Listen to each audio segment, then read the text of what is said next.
The first thing we'll do is opening statements. Each candidate will be given up to 5 minutes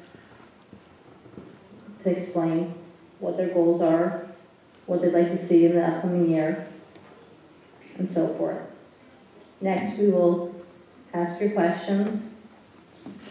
We will rotate through. We'll start with Reverend with the first question and go down the line. Second question will go to Ms. Kathy Collins, and the third will go to Ms. Suzanne. So all the candidates will be able to answer all the questions, so we're going to rotate through so it's even whether they answer in position 1, 2, or 3. After we get done with all the questions, and there's about a half an hour left, around 8:30, we will have time for closing remarks from all the candidates. So why don't we begin, Reverend, with your opening statements? Good evening. My name is Arthur L. Costin, Sr., and I'm an incumbent candidate for re-election to the Kingston School Board. I want to thank the District-wide Parents Council for inviting me to participate in this forum tonight. I'm seeking to maintain my seat on the school board because I still have a strong desire to see that every student receives the best education possible. I am an advocate for all students. I still believe that whatever is done must be done for the best interest of the students, barring none. A trustee of the Board of Education has to devote long hours, perform a lot of hard work, but it is all worthwhile when we see the success of our students. After serving for approximately 9 years as a trustee, it is still my wish and my hope to see every student continue on and at least complete the 12th grade. In 2005, I joined the school board because I wanted to have a part in making a difference in the overall educational opportunities for every student. From 2005, I was off the board for about 2 years until now, to the present time, I have gained quite a bit of experience as a board member. I would love to be given the opportunity to continue to apply my experience and my knowledge to the work of the Board of Education. So I've come tonight to ask you to put me back on the board. Together, working with my colleagues and the administration, we have done much, but there is still much to be done, and I want to be involved in the future of the work of this district. As a member of the school board, I want to continue to have a voice and to be a participant in making sure that every student receives the best education possible. It is my firm belief that the entire community should have a voice in the educational process. If re-elected, one of my objects will be to continue to work to achieve a healthier balance in the demographic breakdown of the district. I am proud of the work that's currently going on. I presently serve on the following committees: District-wide Safety Committee, Health and Wellness Committee, Master Plan Facilities and Visitation Committee. I'm also involved with the Alliance for Quality Education in Albany. I have worked closely and have cooperated with my fellow board members as well as administration. During my tenure as a trustee, I have learned that in order to accomplish the goals of the board and the district, it is crucial that every member work together as a team. Each member has only one vote, and that one vote must be used wisely.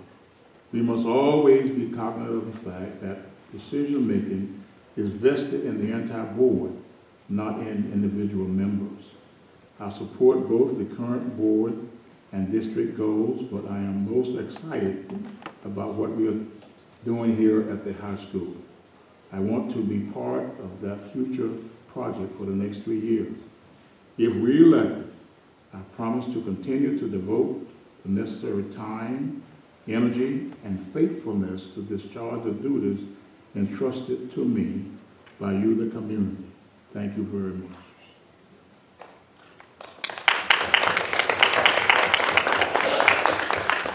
Thank you, Reverend. Kathy? Good evening. Is on okay?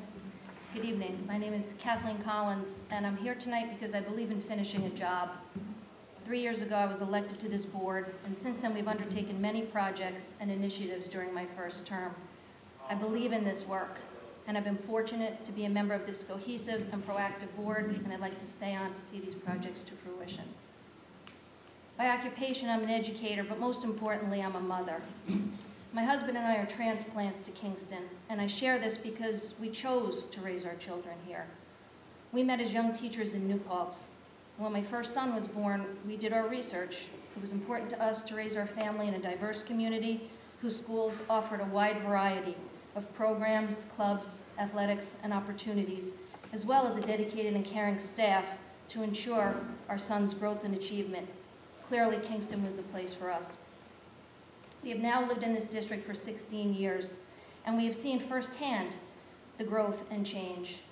I can base it on my own children. My son Kendall is now a senior, class of 2016, and he was in the first class where full-time kindergarten was instituted. Peter is a junior, and he was in the first class of the Freshman Scholars Academy here at KHS. Kevin, my 8th grader, was the last of the traditional elementary students as he finished out his 5th grade year at E.C. Meyer School. As is the case with any progress, of course there have been changes and setbacks, but I can confidently say that my children have received a quality education, and more importantly, through economic downturns, changes imposed on upon us by Albany, Kingston schools have responded. And now we are seeing the positive results of some hard decisions and continued dedication on the part of our faculty, administration, and staff. Our graduation rate has increased. Schools are being removed from the state focus list. This progress is being made in light of some changes facing our district, and these are things that are important to me as a sitting board member. Poverty, it's something we all fight. We need to increase awareness and develop and support efforts for impoverished families in our community. Equity and security. We must ensure that Kingston City Schools provide a safe learning environment for all of our students and staff. We need to address the continuing high suspension rate, which is disproportionate for minority students, and that's something we're working on through the policy committee, which I chair. In summary, it's my goal to support our students, teachers, and support staff as we work towards these continuous improvements in graduation rate, and focus especially on our English language learners and special education students, while juggling and being fiscally responsible to our community. I realize these are challenging times. I realize I'm taking on an additional challenge, but I'm approaching it with a positive outlook. Thank you all for being here, and I thank DWPC for the opportunity.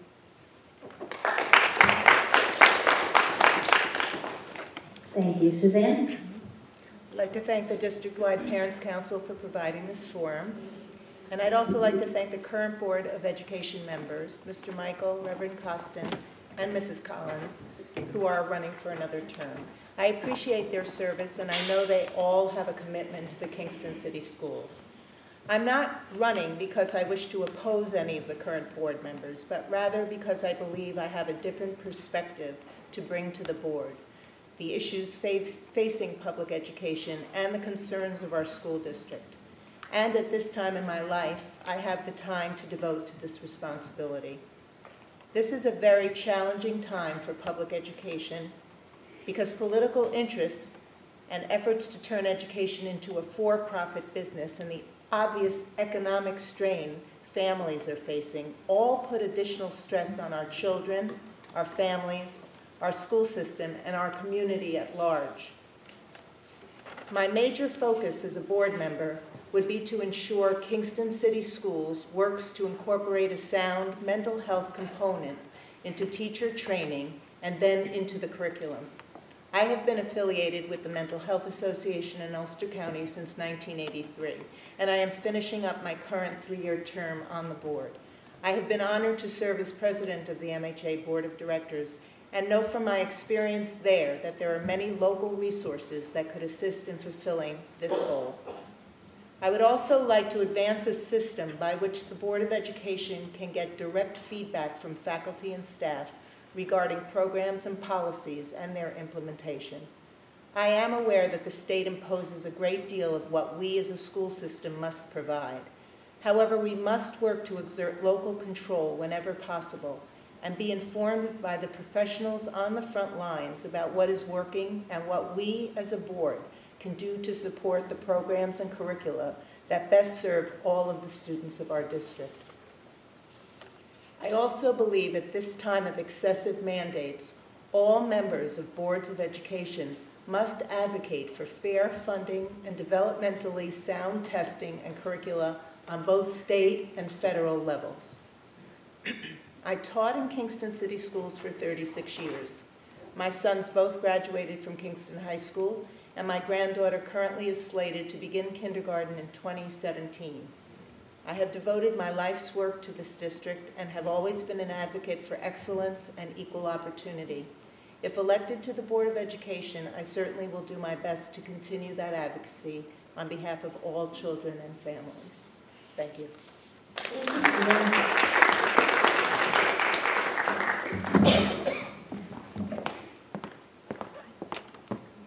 Yeah, everything's good. Okay. We'll start with the first question, and we'll start with Reverend. You'll have 2 minutes to answer each question, and then we'll move on to the next candidate. What would your primary focus be for the Kingston City School District Board of Education for 2016 to 17? We would continue to move forward in doing what we are currently doing. I think we're doing a marvelous job, and I don't see much chance for change at this time. Thank you, Reverend. Same question. If you'd like me to repeat it, I can. I think I have it. You just want one? Okay, so you're making us... Your primary, yes. You're making us What you think is most important is what they'd like to hear. Okay. I think we all touched upon them, but I would have to say, for me, it would be continued work towards increasing that graduation rate, which we've made some headway in, particularly in those populations of special education students, English language learners. That's going to take a cooperative effort to support our staff, our faculty, and our students. We know it can be done, and I think as a board member, that's one of our most important roles, to support that as best we can. Thank you, Kathy. Suzanne? Well, I think, as I said in my opening statement, one of the components that I think is missing currently in a time when we have so many issues facing families around substance abuse, around increased violence in our communities, and with the stress of an impoverished community, I think we do need to start to implement some mental health education to create a common vocabulary that all of our professional staff can come together on and support the students' needs. So I would like to see at least a planning for what we can implement and get that going as quickly as possible. Thank you, Suzanne. Second question, we'll start with Kathy. When on the board or in the education system, what was your greatest achievement? Could you start that again? When on the board? When on the board or in education in general, what was your greatest achievement? Wow, you mean in my life? That's a broad, I want to say my children, but I'm going to focus it to the board. I think, because to me this is something more that I've been able to have a personal effect on through policy. Let's face it, everything runs as far as policy, and I believe that we're really trying to be proactive with looking at positive behavior interventions and restorative justice. I think that almost piggybacks on a mental illness kind of awareness piece, as Mrs. Jordan said. You know, we have to realize that behaviors come from everywhere. We're putting a large number of people in buildings together, and I think we have to affect some change as far as how we're enacting discipline, some of our expectations for students, some of our outcomes for students. So I would say, as far as my own personal contribution, would be trying to move some of those policies forward. Thank you. Suzanne, would you like to repeat? Yes. When on the board or in education, what was your greatest achievement? I think this is a difficult question to come up with focusing on one thing. In education, I guess looking back at my time in Kingston City Schools, I would say that my greatest achievement was advocating for a resource room program to start in the elementary schools, which did in 1975, and also gave students a chance to be integrated in regular classes to the best of their ability, and that program still exists today, so I'm very proud of that. Thank you. Reverend, to repeat or repeat? Yeah, repeat it. When on the board or in education, what was your greatest I achievement? need to say what on the board or when on the board? When on the board or in education, what was your greatest achievement? And in working with my colleagues, I believe that, personally believe that the increase in the graduation rate under our superintendent, and I also believe that it was a great achievement to implement the ninth grade academy. I think that's a move forward, and plus other positive things that we've done. Thank you, Reverend. Question 3. We're going to start with Suzanne.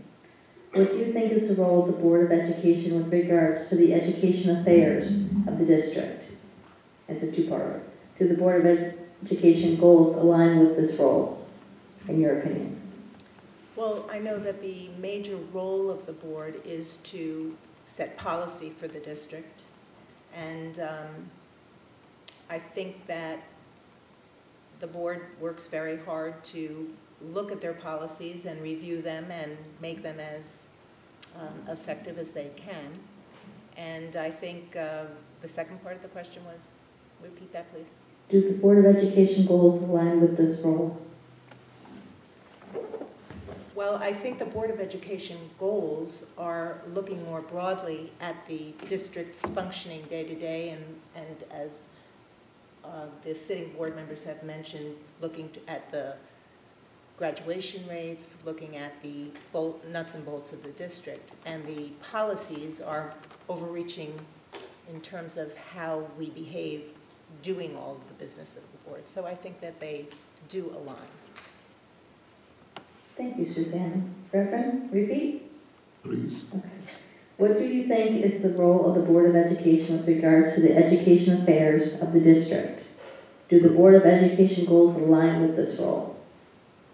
The Board of Education duties and goals are to support the superintendent in whatever he's implementing, whatever he's doing, and it is our duty to set policy, within the district, and make certain, or try to make certain that those policies are carried out and implemented. Thank you, Reverend. Kathy? As far as the board's duties, was that the word you used, for education affairs? What do you think is the role of the Board of Ed with regards to the education affairs of the district? And do the Board of Ed goals align with this role? Well, our role is really mandated. You know, there's certain things we're required to do and certain things that we shouldn't do. I think my colleagues up here have touched upon them. I'm going to agree with Reverend Costin that I think in my role as a board member, our most important thing is to support our superintendent and our people in the trenches. And I think maybe segueing to the second part of that question, I would never want a board that would micromanage. I think we have to have faith in our employees and our policies that we enact. And as far as whether our role in education affairs is aligned with our board goals, that's something that we as a board have looked long and hard at in establishing those goals. So I would say yes, and I think we're coming close to chipping away at them by, once again, doing the work that we've been doing with increasing graduation rate and getting schools off the focus lists. Thank you, Kathy. Next question. We'll start with Reverend. How will you help with the bullying in our schools? Did you say that again? How will you help with the bullying in our schools? Oh, okay. Want my personal opinion or?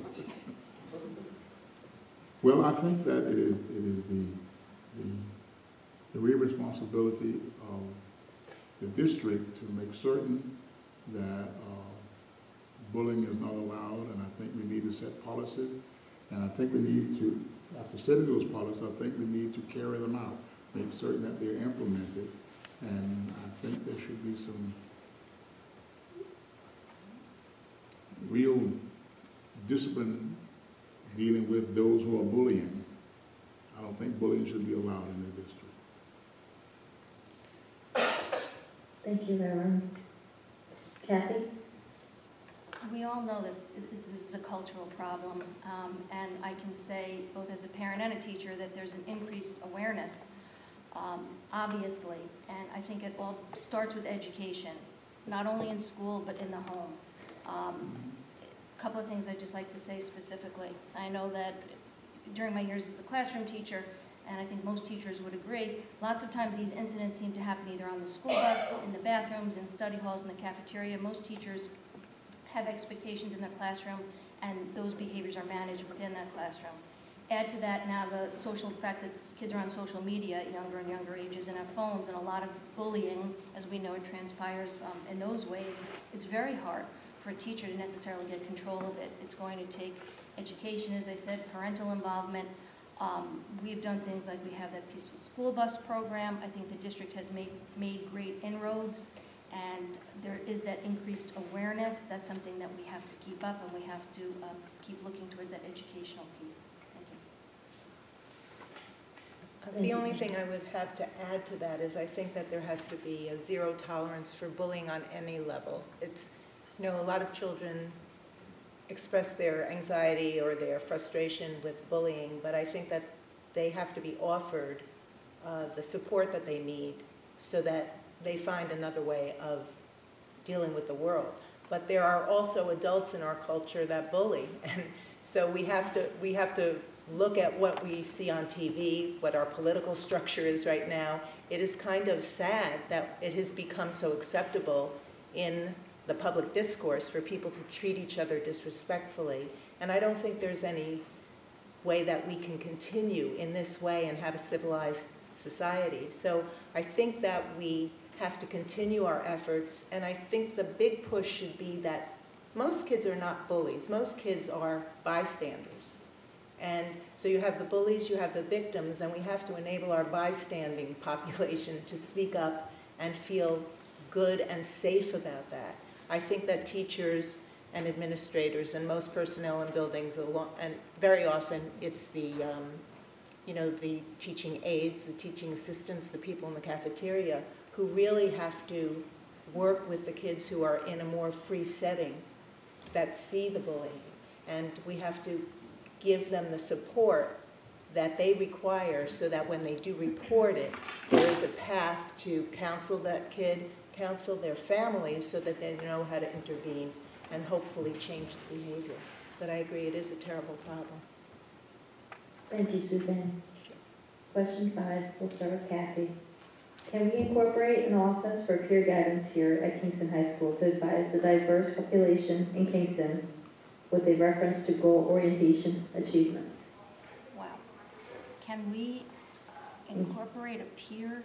An office for peer guidance here at Kingston High School to advise the diverse population in Kingston with a reference to goal orientation achievements.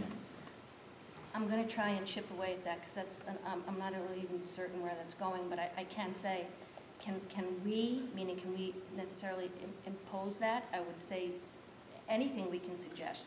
I know that here at Kingston High School, there's a lot of work among peers, peer tutoring, etc.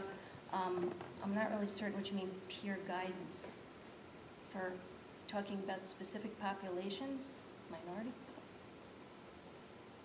I'm thinking that they're looking at like a peer program to help associate, but I know that there are peer programs currently in Kingston High School, and if that's the question, I'm always a fan of peer interaction and peers working together. But I don't know if that's something that we can impose. Obviously, as I said, suggest in working and asking our teachers, our faculty, our students what they would need. That's our role, is to support that, not necessarily something top down. But I'm not really sure I'm clear on that question.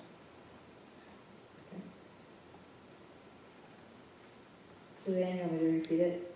No, I think the questioner is probably looking at a position. It sounds like a position or something like that. Again, the board would not hire or create a position, but if the faculty and staff of the high school felt it was something that would enhance the outcome for kids who were graduating, then whatever programs that were helpful, I think the board would consider supporting them. I don't know, I think that just the semantics of the question is difficult. But certainly there are a lot of kids who are disenfranchised in the community who don't necessarily see an academic road forward for them, and I think we should do whatever we can to reach out to the faith-based groups, the different organizations like the Boys and Girls Club, the Hodge Center. There are a lot of community groups that are trying to achieve the same goal by getting kids to set goals and see their future. So I think that any kind of integration of that, if it would take a staff member or some volunteers or somebody to coordinate students to do that, I think it's all wonderful. But I don't think it's the board's place to create a specific program in that way. Thank you, Suzanne. Reverend, do you want me to repeat it? I'm not sure if you confuse me more when you complete. Oh, boy. But if I do understand part of, I think that it is, the board does, and I think the board will support whatever positive programs that's implemented or suggested here at the school. I don't see any problem with that at all. And I think the board and the district are interested in new programs coming from the students and so forth. So I think we would, district should support programs that are suggested if they are positive. Thank you, Reverend.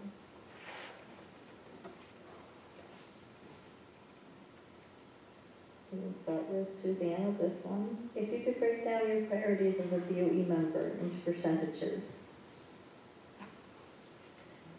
Well, they're looking for 3 specific: fiscal, personnel, and students. Kind of put them in order and how much you think that you would put towards, like if you could list a percentage on it. Must be a mathematically brained person. Well, students would come first. And I would say that I don't know that I can give a percentage, but because I think it's more like a Venn diagram than it is a pie chart. But students would definitely be my priority, and I would say it would be more than 50%. I think that personnel, of course, would come second as a priority, because you're entrusting your children to people who you hope will give them the best advantages and the most understanding possible so that they have a positive experience in school. I guess when I was a kindergarten teacher, I used to tell the parents, because they were all frantic on that first day and ready to cry, not the students, but the parents. And my goal was always, and what I expect personnel in every building to feel the same way, is you want kids to love learning, you want them to feel smart, and you want them to learn what they need to in order to be successful. And so I want personnel that provide that for every kid.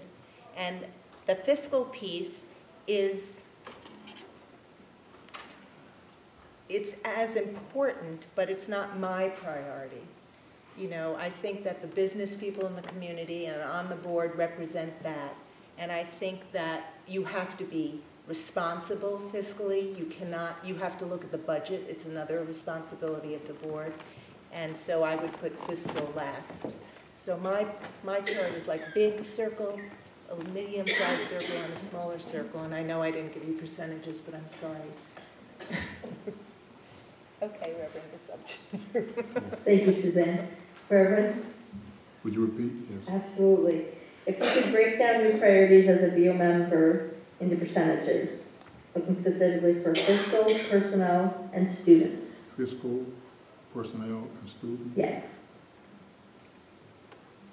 Well, I certainly agree with Mr. Gordon. I think students would come first. I think, because I believe that they are important in our educational system. And I would devote 60% of the time to students. Perhaps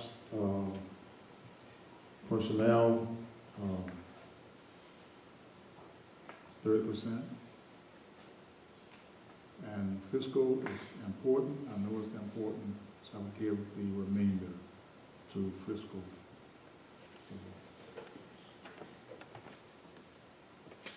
Thank you, Reverend.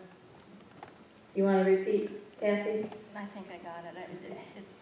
It's very tough. It's very tough to give specific percentages because I think the role of being a board member or a teacher or parent or anything really is you have to be adaptable. You have to look at what's happening at any given time and the circumstances and be responsive to that.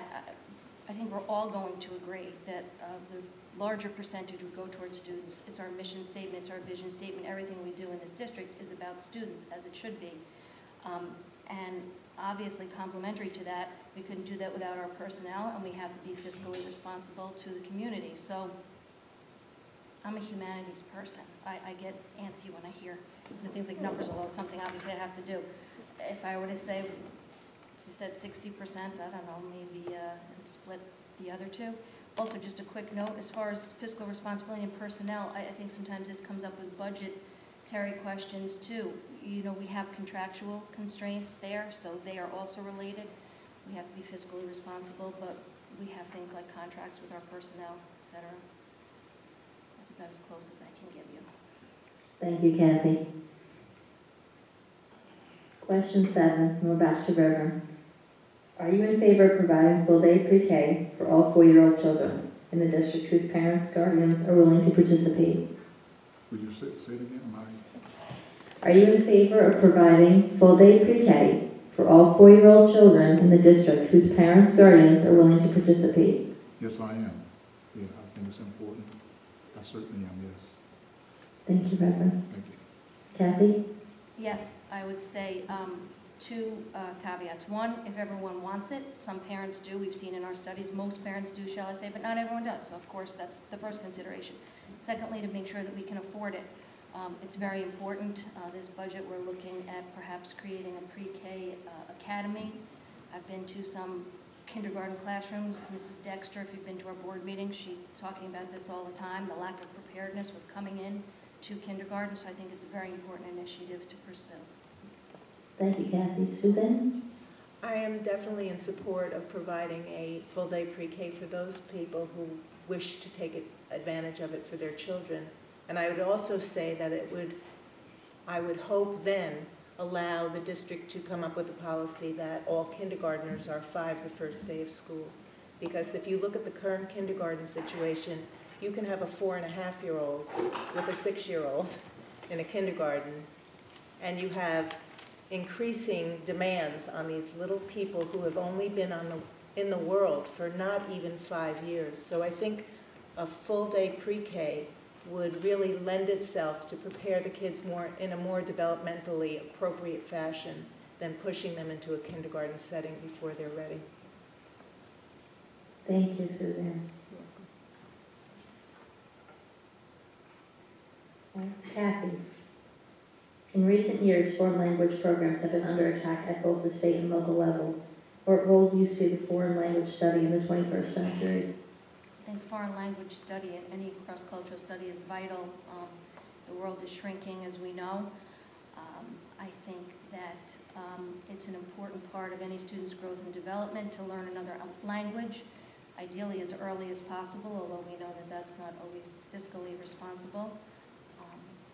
Of course, I would hate to see cuts made to any programs, but I think foreign language is especially important in these times that we're living in, where, as I said, the world is shrinking. Thank you, Kathy. Suzanne? I think foreign language is extremely important. I would love to see foreign language offered in elementary school because I think that's when kids' brains are most receptive to it. I don't know, that seems like a big change from the paradigm, but I often wondered if the money would be better spent having kids experience foreign language earlier. But I certainly would be in favor of supporting continuing foreign language. Thank you.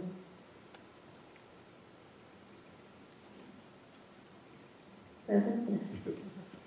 I certainly am in favor of foreign languages, and I think that it's very important that when the budget is being formalized and being set up, I think funds should be made available for foreign language. And I think it should begin in elementary school, as I agree that that's when the students, the children are young, their mind is fresh, and they are able to pick up on certain foreign languages over them.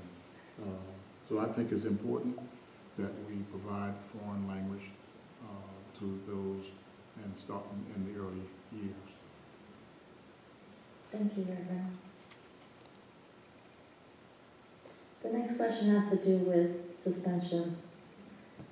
Before a child gets suspended, is there, or can there be a step before punishment, like a timeout area, or a program that can teach them how to behave? Suspension is always the last resort for a child. I know that teachers don't want kids suspended because they can't teach them if they're not present, but at the same time, you can't expect the behavior or the negative behavior of one child to disrupt the learning of all the other children in the class. I've always wondered if one step could be a folding chair suspension where a parent could sit next to their child, and I've advocated that for many years, but I think that suspension, you can't look at suspension by itself. Children are acting out for a variety of reasons. If it is that serious that a suspension is in order, then there have to be lots of efforts made to help the family along with the child so that the behavior changes and the child can see some value in behaving in school. Often kids who misbehave the worst are the kids who are the furthest behind because they would rather appear to their friends as being non-cooperative and badly behaved than not smart enough to do the work in school. So there are a lot of things that can promote a child to act out, and we have to provide a lot of service for the people who, for the families along with the child. But I do believe in a folding chair. I do think it would be a good idea.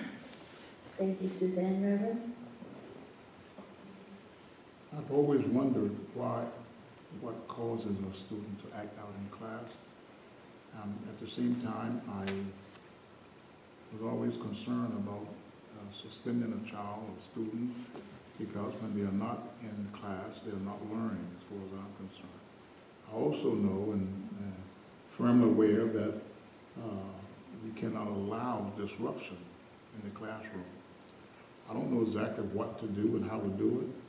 I think maybe that perhaps that a child that's suspended, if you have the time and the resources, should be dealt with or disciplined in the family, like a family type thing. Go get in touch with the parents, get in touch, see what we can do as the educational system to prevent them from misbehaving and get into a situation where they must be suspended.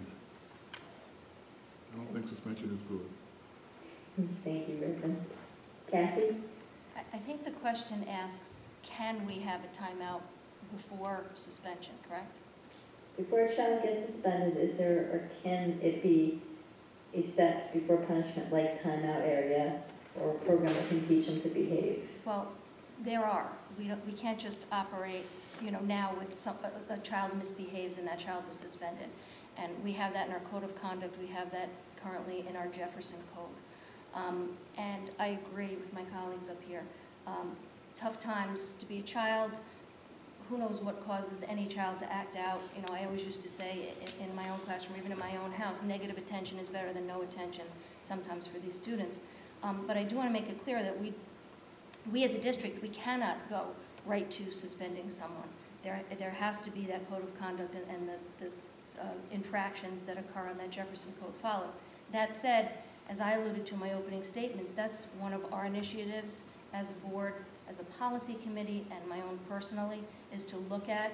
Dr. Padalino, I know, has been working on revising that code. It's coming back to our committee because we have already integrated some positive behavior intervention strategies. I know that's, you know, jargon, but what it means is trying to reward positive behavior, trying to look at the causes for behavior, and really working on chipping away at that disproportionate suspension rate that we've been cited for, particularly with our minority students. Thank you, Kathy. Question 10. Go back to reference. How would you propose to help more ESL students graduate? Would you repeat it again? What would you do, or how would you propose to help more of the ESL students to graduate? Well, first of all, let me say that I'm very proud and happy about where our graduation rate is going now. It certainly has increased, and I think that we should continue to work with those, with the students. I think we should continue to do what we are doing, because if it's working now, I think we should continue with it. But not only that, I think that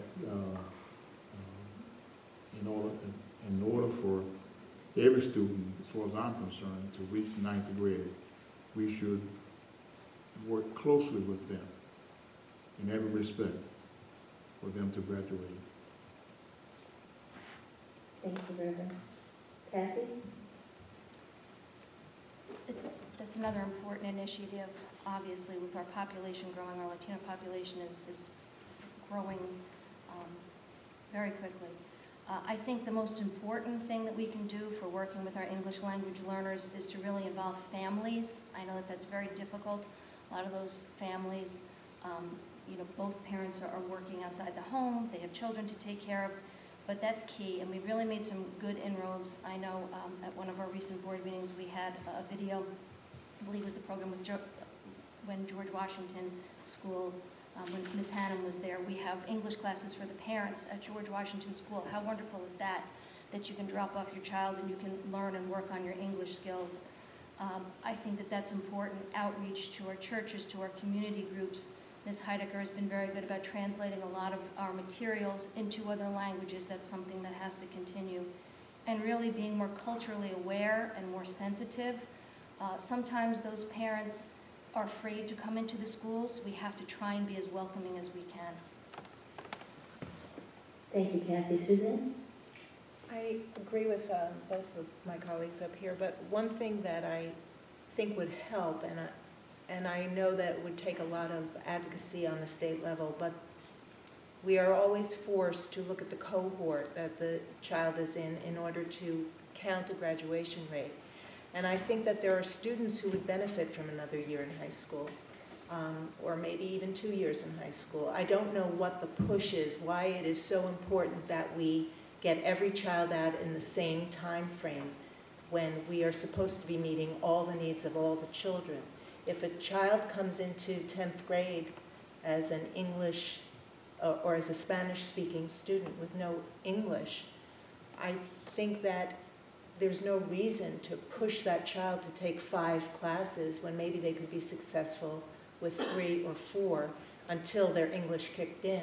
If it meant staying another semester or another year, it seems ridiculous that the school would be cited as a negative for providing a child with what they needed. And so I think that that's not the fault of the school system, but it certainly is a fault or a shortcoming with the state idea that the only success is success in 4 years. So I think that the special ed population, I think a lot of kids who have certain learning disabilities would benefit in the same way as another child speaking a foreign language would, in giving them the time that they needed. And I would think that would be a good thing. Thank you. Thank you, Suzanne. Kathy? What is your opinion on the idea of implementing cultural competency training for all teachers and school officials as a way to support the shift towards a restorative justice model of discipline? I think it's vital as our demographics change, as our world changes. It's something, as I keep saying, I feel like we're working towards it. Our teachers, for years, as far as I know, for staff development, have been trained in multiculturalism and pedagogy for the classroom. I know it's ongoing. And I think in general, besides training teachers, the entire community needs to be trained in cultural awareness. Is that the term that's used in the question? Cultural competency trainings. So cultural competency trainings, to me, that needs to be competent in a culture and other cultures, at least an awareness, and at least an acceptance of varying behaviors. I think sometimes our expectations in a school are not necessarily aligned with what's happening in an individual culture. But I know that training is ongoing, I know it's happening, and of course I support it fully. Thank you, Cassie. Suzanne? I would support any training that the staff and the administration thought would be helpful in engaging more students in the community. So if it's that program or another program that would provide the teachers and the administrators with what they needed to relate to more people in the community and make it more inclusive, I guess my question would be, who is the person who evaluates whether the programming is being successful, and to make sure that whatever we implement, we constantly look at it and make sure it's effective, and if it's not, change it. So I think that it's a very important component to keep inclusivity. Thank you, Suzanne. Reverend? Yes, I think that type of training is essential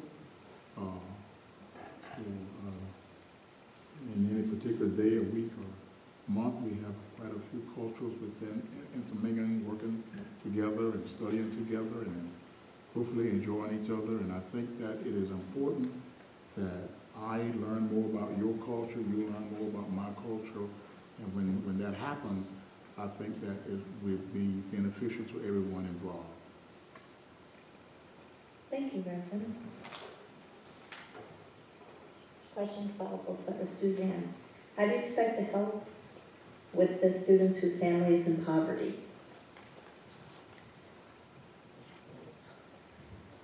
Poverty is probably one of the most debilitating problems that we have facing families and children today. We have an ever-increasing population that is homeless or living in a situation that is not providing the comfort and nurturing that they require, that families require to thrive. And I don't think the school board alone can do anything that without the rest of the community buying in. I think that we have to have an initiative to make sure that children are fed, and I know that we do. We serve breakfast, we serve lunch. I've been part of a volunteer program where the Teachers Union for many years now has provided food for homeless families, and we try to provide food over the summer, over vacations, but it is just an alarming problem. I think, again, though, that small class sizes are very important, especially in early grades when kids come from homes where they haven't had their basic needs being met, and it's along with their parents, they're struggling. The parents don't want to not nurture their kids. All parents want the best for their kids, but sometimes they just cannot provide it. So I think that the schools have to commit to small enough classes so that those kids who are living in situations where they can't do their homework, they may not be able to take a hot shower, they're not getting the nourishment they need, that people in the schools are there to help them. Thank you, Susan. Reverend? I think the school system, the district, should continue to do what it's doing. I don't think that we're able to eradicate property, but certain can enhance. There are several programs, I believe, that can support, help those children, those students that may not be able to receive a warm breakfast or cereal in the morning or whenever. I think that we should not forget. I think we should continue to provide meals for those who are not able to get a balanced, a healthy meal. And I think I don't know if the school can eradicate it, but I think we can certainly help enhance, help the student. Thank you, Reverend. Kathy? I would agree, it's such an overreaching problem, and as a school district, we can do our best to chip away at it in some obvious ways, as my colleagues up here had stated, about dealing with food insecurity, increasing availability of schools, lunches and breakfasts, even when students go home for the weekends. There's a backpack program, be sure that they get an apple, a sandwich, and milk. I know that we've been working to increase our school lunch program to serve over the summer. Some students don't want to leave school just because they know that when they get home, there's not going to be any food in the refrigerator. It's a sad truth. I think that although it's a huge problem within our society locally today, we can make some inroads, and I'm thinking more on an individual level too. Just within the classroom, this might not be very specific, it's more of the social emotional piece. But kids can be cruel, as we know, and I think teachers, in particular support staff, just have to teach kindness and acceptance. If the student is not wearing the right clothing or comes in, as Ms. Jordan said, with maybe not the best hygiene, I think those are all indicators of perhaps not being able to afford certain things, and I think that we have to teach tolerance and kindness of that in our classrooms as well. Thank you.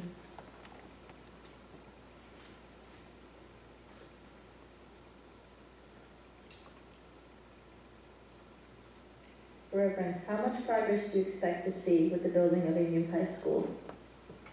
How much, please? How much progress do you expect to see with the building of a new high school? Oh, wow, I hope I'll be around.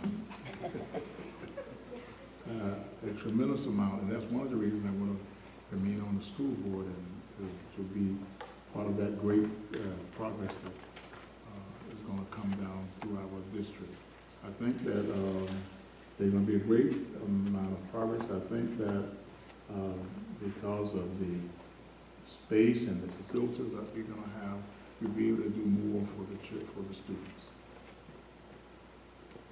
Thank you, Reverend. Kathy? How much progress do we expect? I expect it's going to be done. It's going to be a beacon for the city of Kingston. We've been very fortunate. I know, of course, there's always blips when you undertake a big project like this. The latest plans have been submitted to state ed. The timeline is being followed. We've had that drilling to deal with some rock, but if you drive by on my semi-regular trips to Kingston High School, it's one of the most exciting things that I can see, looking up at that across from City Hall. And I expect that it's going to be done. The change orders have been minimal. I feel like the management team, the facilities committee that we have in place are among the best. And as Reverend Costin said, it's one of the reasons why I'd like to stay on the board. My youngest, hopefully, will be in that building, and it's very exciting to me personally. Thank you, Kathy. Susan? I've been on the facilities committee since we started this project, and I was one of the voices urging us to go forward, because it has been years and years since I started in the district when we were talking about a new high school. And we reached a point where it was a tipping point and something had to be done. And I think that the plan, although as Kathy said, there are always glitches and changes that have to be made, I am confident that it's going to be a very worthwhile endeavor for the board and the community. And I hope to see just a resurgence of enthusiasm among the students at the high school after they put up with all the construction. I'm hoping that they have a lot to celebrate about it, and I hope to see my granddaughter graduate from here one day. So I think it was a wonderful leap of faith for the board to go ahead, and I think that the community will benefit from it very much so. Thank you.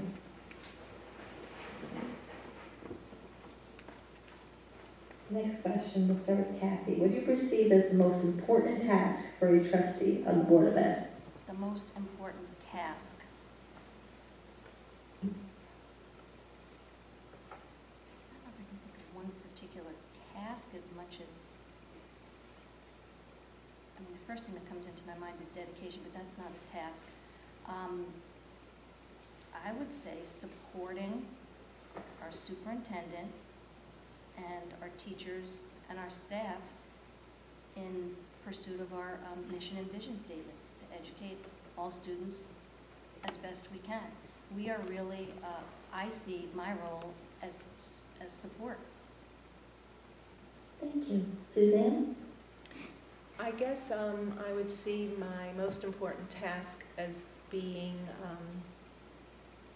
kind of a representative of the community to look at everything that the superintendent is proposing and that the board is considering in terms of policy with a critical eye.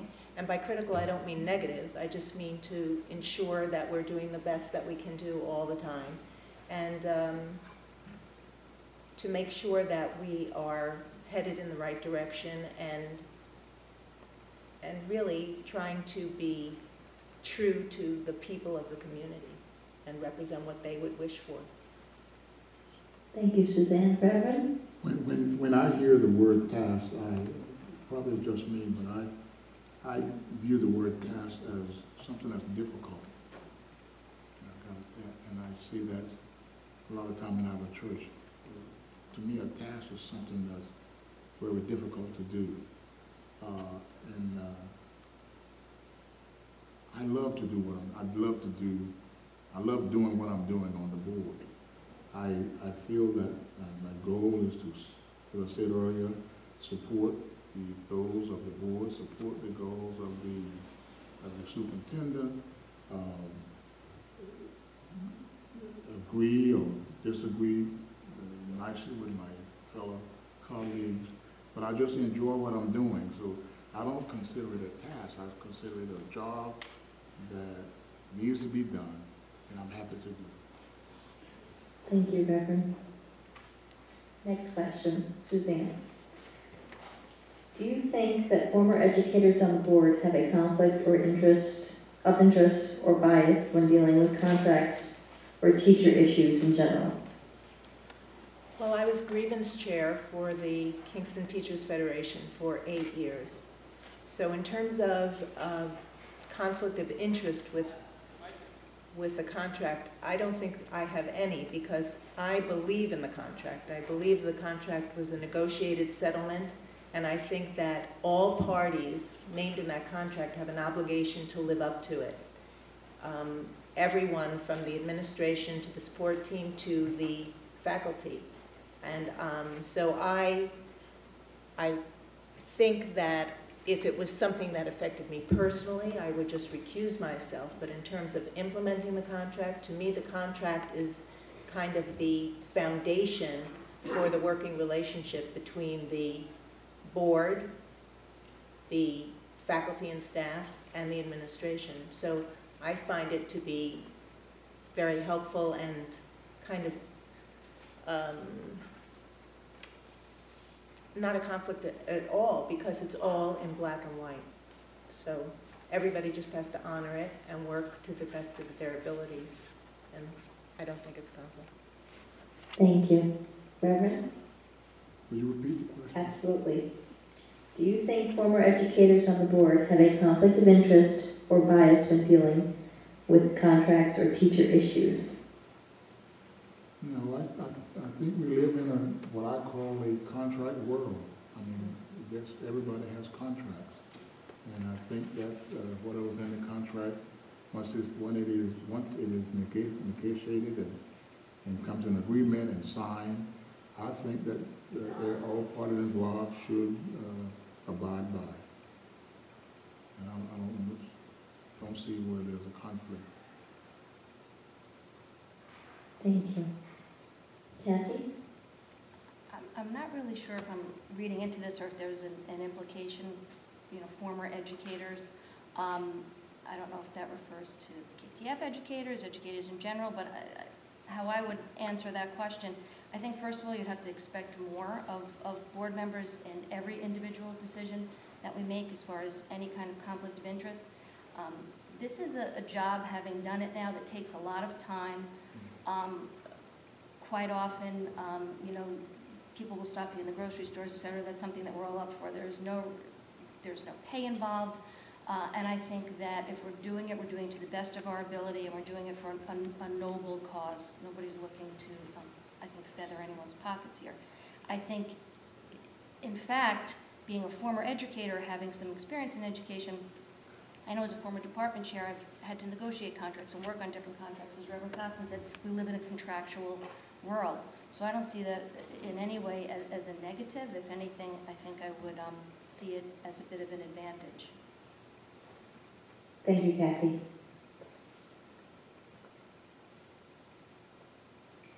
Next question, Reverend. What do you plan on doing about the high suspension rates of Black students?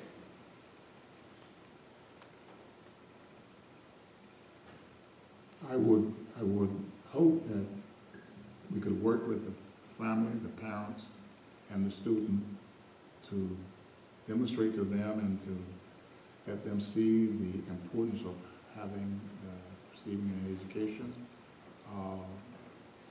We have, I think, in our community, quite a few homes that are single parent, and most of those single parents are ladies rather than men, and I think that we should devote more attention to those types of homes. Now, I don't really know how to do that. I don't have any suggestions. I know what should be done, but I don't exactly know how to do it. Thank you, Reverend. Kathy? I think we've addressed this or been around it several times this evening, and I know I mentioned it in my opening remarks. It is a priority for us, once again speaking from the policy committee. We've been very fortunate through policy that we've had a couple of meetings already. Mr. David Clegg, who is the chairperson, an attorney, local attorney, and the chairperson of the Human Rights Commission, has been kind enough to review our code, to come to some of our meetings. He's really only been a phone call away. He's been a great source of guidance. Ms. Evelyn Clark, also with the Public Rights Commission, has also been a great resource. It's something that we are committed to do. It's something that we are moving forward with. As far as how we're going to do it, we have to be responsive. As I said, we're looking at more of a cultural awareness. We're not looking to go to suspensions perhaps as quickly as we did with that restorative justice piece, looking at some behavior interventions. We have made some inroads through policy, and it's something that we are continuing to do. As I said, it is a priority. I guess it's the same question to me. Do you need a repeat or you No, I think I'm okay. Thank you. I'm concerned about any suspensions. The fact that there are disproportionate numbers of Black students being suspended is troubling, and I think that you really have to look at a preventative piece. We have to start earlier in engaging students in the educational process and making them buy in earlier. Because as I said before, and as I think Kathy said, we've spoken about it a bit, if kids are acting out in school, there are other reasons they're acting out. And if we wait until they're 13 or 14 years old, when I would suspect most of the suspensions are happening, that is the most difficult time to engage a child, because they don't listen to anybody when they're adolescents. So I think we have to try to find mentors in the community, perhaps, or people who can come to these conferences before the suspension to give more support to the single parents that Reverend Costin was referring to, and have kind of a bundle of sticks approach, where you have more people who are supporting that child and caring that they do well in school. And also there may need to be more academic intervention, because again, I believe a lot of kids act out when they feel that they're not successful in the classroom. So we need to have more involvement with greater numbers of people to support those children who are at risk. Thank you, Suzanne.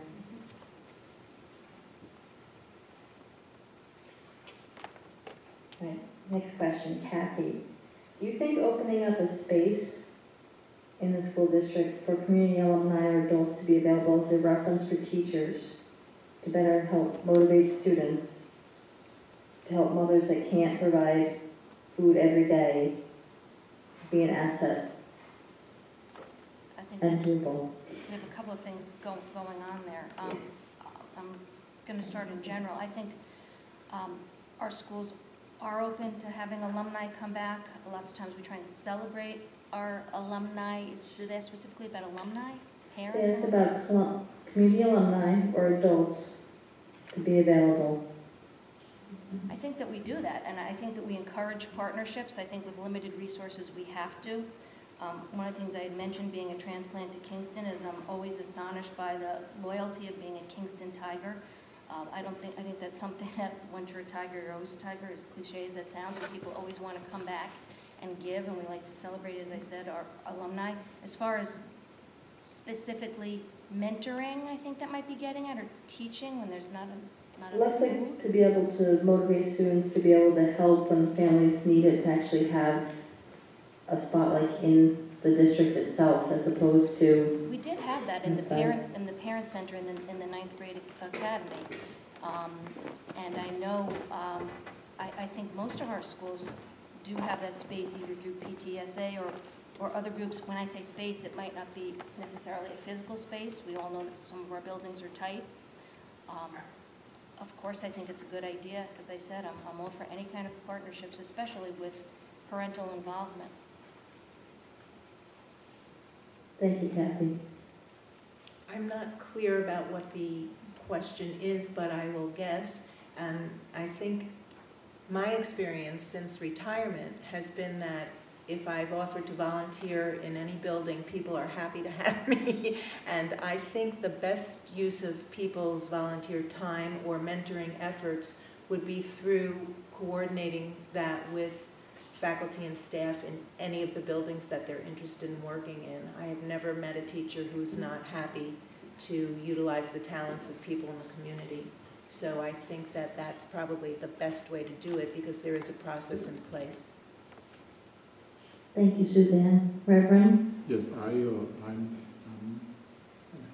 think I understand the question, but I'll just say that I think it's a good idea. I think if the principals are contacted and agree to have alumni or any volunteers who come in to help, I think that's an excellent idea.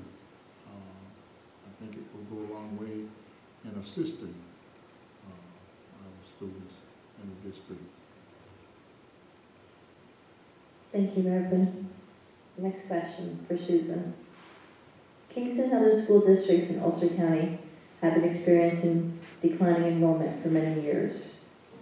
How do you see this impacting the future of the district? Well, I think it already has impacted the district dramatically with the closing of schools, and I think that the neighboring schools are experiencing a similar thing. I can't look into a crystal ball, but I think we may have to be flexible enough to look at what the challenges are if this trend continues and see what services can be provided or shared amongst the school districts. We already have a BOCES in place that is county-wide, and there may be a time when the BOCES has to provide certain things that each district can't afford to pay for. So I can't, as I said, predict the future, but I think that the board's obligation is to just always look at what's going on, and if there is a need, either because of a financial strain or in providing services to all the kids in the community, I think we would have to be flexible enough to look at what we could do in shared services or reaching out and providing services for neighboring school districts. Thank you, Suzanne. Reverend? I think it's always a good idea to reach out and to try to receive help from wherever we can get it. And I think that the district, if we can't afford something, and we know that our neighbor can do it or BOCES can do it, I think that's the route we should travel. Thank you, Reverend. Kathy? I think it's an important responsibility for the board and administration to always keep an eye on enrollment. I know my colleague, Mr. Shaughnessy, keeps us updated on that quite often, as Dr. Padalino and his administrative staff does. I know, as Ms. Jordan said, it definitely affected us with the closing of the schools, and we always have to keep that in mind moving forward with building projects.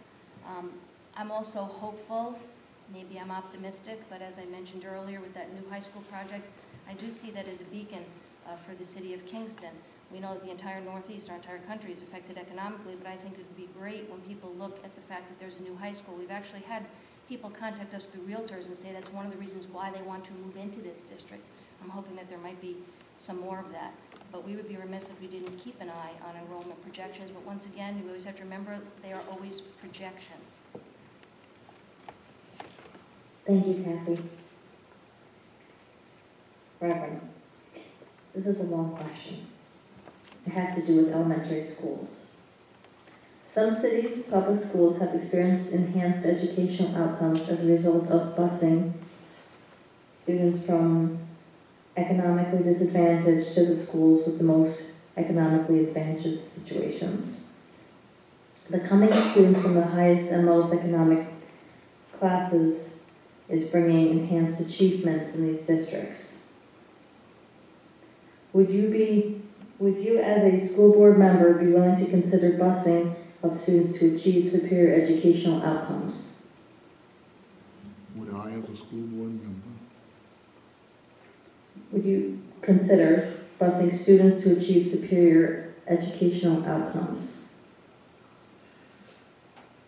Yes, I don't see a real problem with busing, and I would agree for if we are not providing in this area and there's something taking place in another area, and the only way that the student could get there or receive that particular service, I think busing would be in place, would be all right.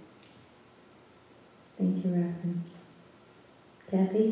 If I'm understanding this question properly, talking strictly about achievement, I don't think there's any need to bus students out of the district because I think we're doing the best we can to affect student outcomes here now, as shown by our recent achievements. I'm not sure if I'm reading into this question, but there are two other things I want to say. When we did have to close schools, let's say Xena going to Crosby, if anything, we had complaints that students were spending too much time on the bus. As a parent, I can see that we wouldn't want to do that. The only time we would have to do that is if a student's program requires a placement outside of the district. But I think in answering the spirit of that question, busing, like let's say from the 70s to a different school to affect achievement, I don't think there's any need to do that. Thank you, Kathy. Suzanne? I'm not sure. The question is very specific. I think that there are other ways to affect change within buildings, perhaps redistricting.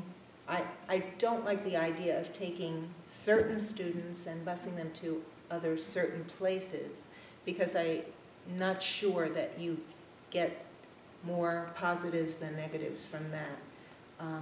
But I do think that just having high expectations throughout the district, which I believe that we do have, I think there are many ways to affect positive change in outcomes for students. So busing, if there was a real significant reason to do so, but I guess I would be in support of it, but it would have to be really evident that it was going to be a change for the better for the students. I think that there are many other ways of enhancing opportunities within the buildings and communities that kids go to schools in. I would like to see every building diversified. I think that you could easily change the demarcation between Myers School and Edson School, and I'd like to see that looked at to redistribute the kids so that there's more diversity in all buildings, but busing would be a last resort for me. Thank you, Susan. The next question will start with Kathy. It has to do with mentoring. The question is, are there any programs such that students need one, they could have one? And if not, can this happen? Are there mentoring programs in place currently? Is that Yes. what you're asking? And then if not, they want to know if you think it's possible to initiate that. I'm sure there are mentoring programs. As I mentioned, I know there's a lot of peer programs in the high school.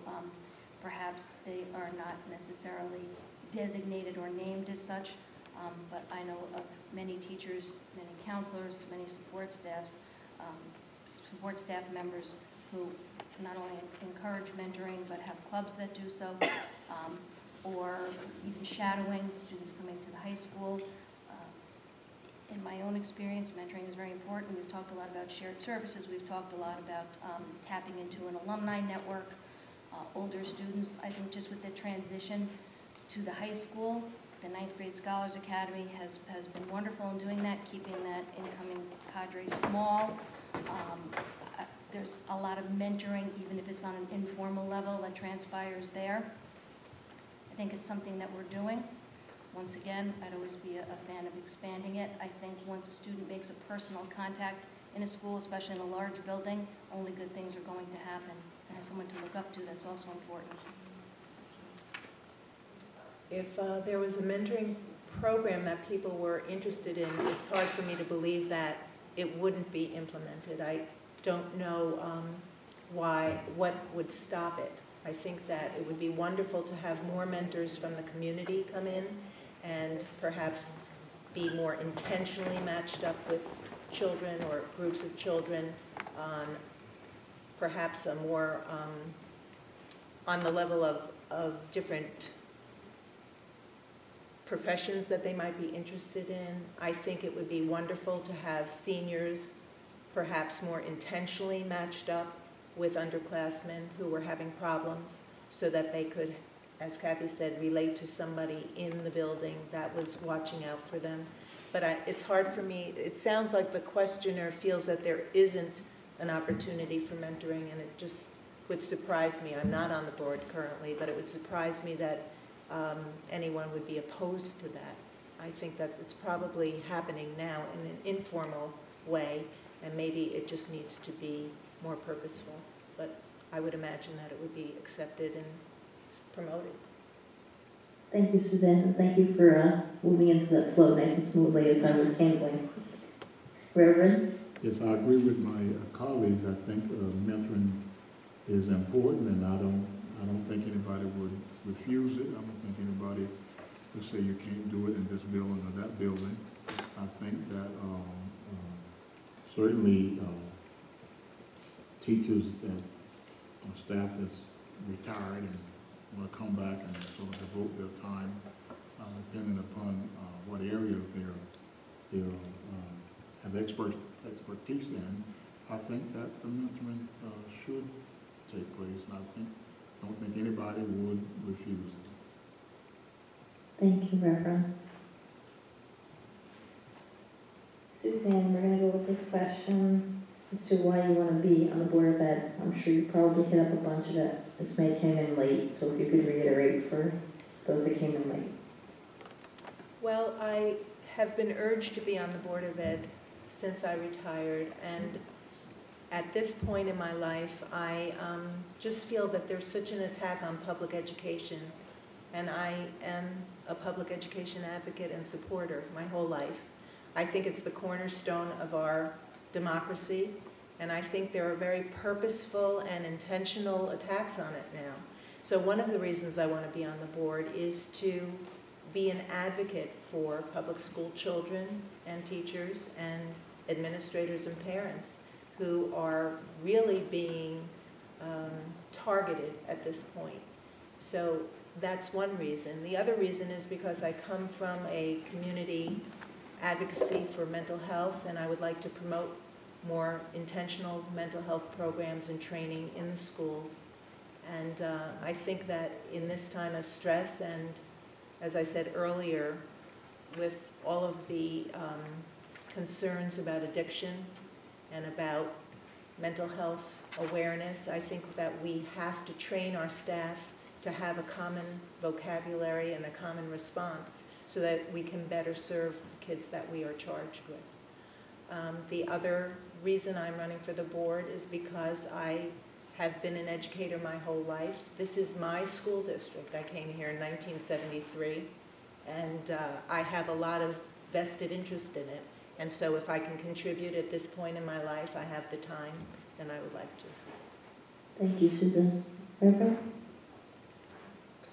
As I stated earlier, I first joined the board in 2005, and I've been now on the board for about 9 years. And I love what I'm doing. I love to be an advocate for the students. As I said earlier, I think whatever we do, we should do it for the best interest of the student. I want to continue that, but we've done a lot of work, and we still have a lot of work to do. I go back to the high school or this, and I want to be around to be part of the future work. I want to faithfully devote my experience and attention to the board for the next 3 years. Thank you, Reverend. Kathy? I think we all alluded to it in our opening statements, but for me personally, after having served this first term, as I said, I feel like I have a job that needs to be completed. There's a lot of things in the pipeline that I've personally worked on, specifically with the policy committee. There's a huge learning curve to just get up to speed to that. I can't believe how fast the 3 years have gone by, and I would like to take another term, if the public elects me, to be able to complete that work, to move forward. As a longtime educator as well, as I mentioned, I have 3 kids in the district. Yes, that might be selfish, but let's face it, anybody on the board or anybody who works in education, they're all our kids. Lots of former students, lots of neighbors. I feel like I can bring my expertise. I've been dedicated, I've given a lot of my time, and I'm still willing to. Thank you, Kathy. And this is going to be our final question before we go to closing statements. We're going to start with the Reverend. It has to do with elementary schools. Outcomes are enhanced when low-income students learn in classrooms with more affluent students. Do you support efforts to bring low-income students into the schools with high-income students within Kingston's school system? Isn't that the same as the That's busing one question? This one just got turned in. Do you support bringing in high-income and low-income students to increase productivity of students? I'm not sure if I understand the question, Would you like me to reread it? Yeah. Okay. Outcomes are enhanced when low-income students learn in classrooms with more affluent students. Do you support efforts to bring low-income students into the schools with high-income students within Kingston's school system? Low-income students. I think every student deserves equal life or equal attention. I think just because some students unfortunately don't have the resources that others have, I don't think that we should treat them any different than anybody else, any other student. So I don't know if I'm on the right track or not with that question, but I just feel that we should not separate. What we do for one, we should try to do for all. Thank you, Reverend. Kathy? I'm not sure if I'm reading into this either. Proposing bringing in affluent, higher income students to increase achievement? Let me reread it for you. Outcomes are enhanced when low-income students learn in classrooms with more affluent students. Do you support efforts to bring low-income students into the schools with high-income students with Kingston school systems? First of all, I would have to see that research because I think I would question it. I don't see how bringing in affluent students would affect achievement. If we could have more money for our schools, that would affect achievement.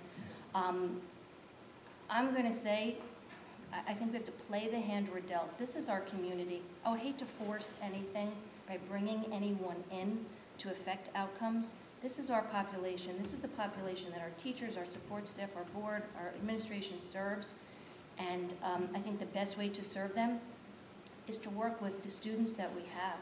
I can't see how bringing in affluent students might affect anything, honestly, unless I'm misunderstanding. Thank you, Kathy. Susan?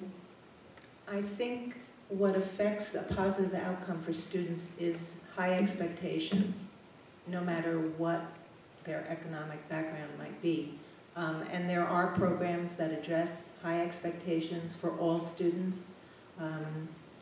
One of them is called Teacher Expectation Student Achievement. It's a very old program from the 70s, but it has been very effective. When it was taught in Kingston, it was probably the best in-service I ever took. And basically what it says is that if you have high expectations for all of your students will do well.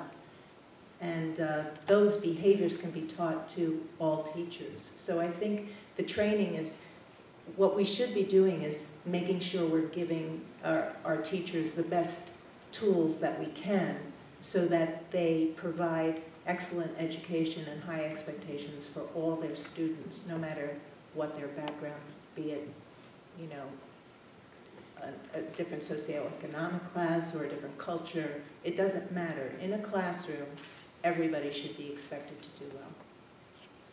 Thank you, Susan. We'll move to closing remarks. Reverend, is there anything else you'd like to add?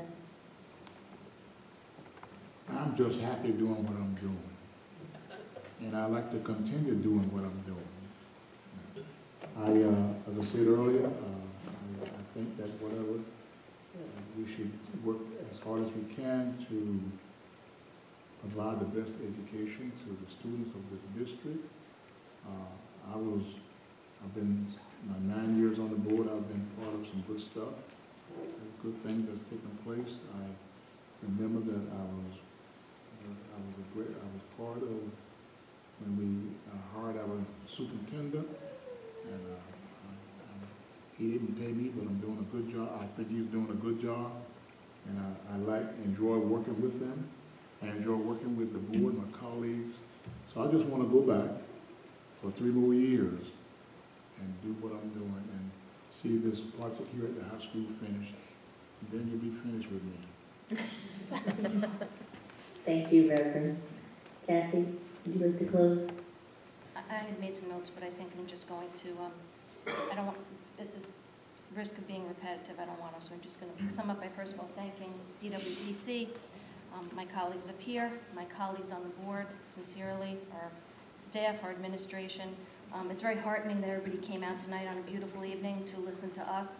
I think we have some good choice this year. It's always nice to have choice. You know, there have been years when no one has thrown their hat in the ring to run. I think that says something about the dedication of this community and the people up here.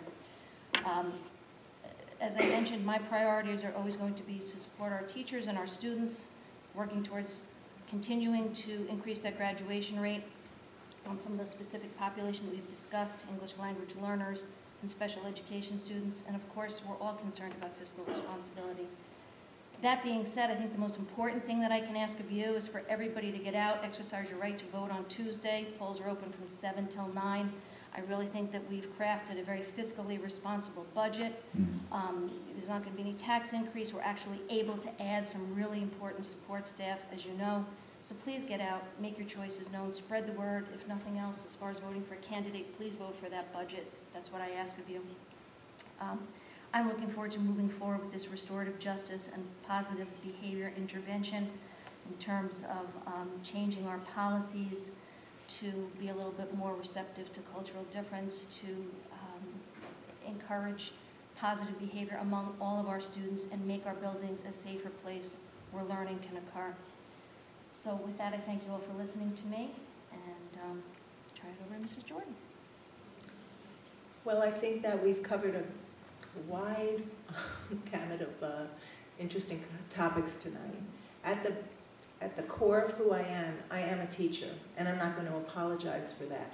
I loved my work as a teacher, and as a board member, I will be focusing on the same thing I did in my class every day, and that's positive outcomes for students. And so I think that my perspective as a teacher is something that I think is my strength coming to the board. If you feel that you want that perspective on the board, then I would ask you to support my candidacy. And if not, that's okay too. I feel very honored to be running with people who are also very devoted to the school district. So I don't think the community can lose. And whichever way it comes out, it's okay. But I do thank you all for being here tonight, and I thank you for providing this forum, and I'm amazed at the number of questions that came out of this small crowd. So, good work. I'd like to thank you all for coming, and the audience for coming. I know it's a beautiful day out today, and we had a rainy week, so. And thank Kathy for reminding everybody when the polling is, so I don't have to. You can always find on the website if you don't know where to go to do your voting at www.kingstoncityschools.org. Under the Board of Elections, you can find your information, or you can contact the district clerk at 845-943-3009. Thank you guys, and have a wonderful evening.